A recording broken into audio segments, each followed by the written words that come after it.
Hello बच्चों, let us read the question. In a YDSE experiment, if a slab whose refractive index can be varied is placed in front of one of the slits, then the variation of resultant intensity at midpoint of screen with mu will be best represented by mu greater than equal to 1.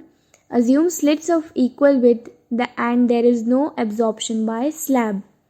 So, the key concept which is used in this question is of intensity. By using the formula of intensity, we will solve this question. So let us see how we will do it. अब question में हमसे पूछ रहा है resultant intensity versus refractive index का curve हमें plot करना है. तो हम देख लेते हैं कि हम इसको कैसे प्रूव करेंगे. जो पार्ट डिफरेंस होता है यानी कि डेल्टा एक्स वो बराबर होता है म्यू माइनस 1 टी के, क्योंकि हमने एक स्लिट के सामने एक ग्लास स्लैब रख दी है. और फाई यानी कि फेज डिफरेंस होता है 2 pi by lambda into delta x. Delta x की वैल्यू हम पुट कर देंगे तो 2 pi by lambda into mu minus 1 into t. अब जो इंटेंसिटी है उसका फॉर्मूला होता है I max cos square phi. तो हम यहाँ पे फाई की वैल्यू पुट कर देंगे तो I max into cos square 2 pi by lambda mu minus t. तो ये हमारे पास इंटेंसिटी हो जाएगी. तो let us suppose Q equal to pi t by lambda. Phi क्या हो जाएगा हमारे पास में, फाई हो जाएगा 2 into mu minus 1 into Q. So now substituting all these value we will get I equal to I max cos square mu minus 1 into Q. So now we get a relation between intensity and mu. अब हमें I यानी intensity और refractive index के बीच में curve plot करना है. तो ये हमारे पास y एक्सिस पे आ गई इंटेंसिटी और x एक्सिस पे रिफ्रैक्टिव इंडेक्स. तो हमें जो गिवन है, जो हमारे पास इंटेंसिटी वो इक्वल है I max cos square mu minus 1 into Q के बराबर है. तो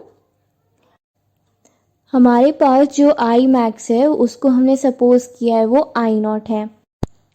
म्यू की वैल्यू फाइंड करनी है जब इंटेंसिटी मैक्सिमम होगी. तो इंटेंसिटी मैक्सिमम कब होगी, जब म्यू की वैल्यू 1 होगी.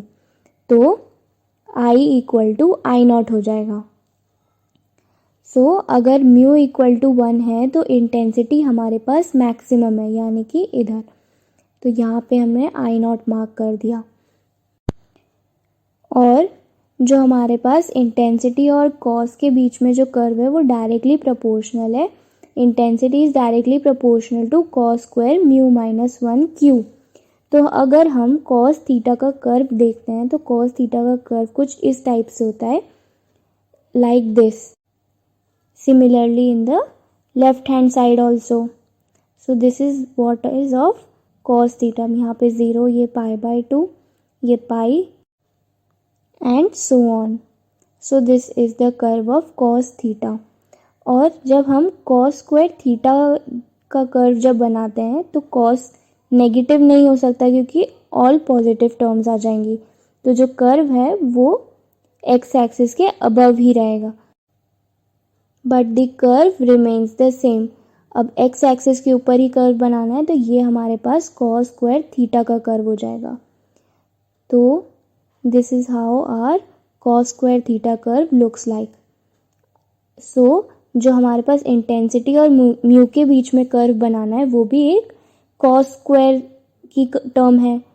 This is similar to our cos square theta graph. In the given options, option C is the correct answer. I hope you understood it well. Best of luck.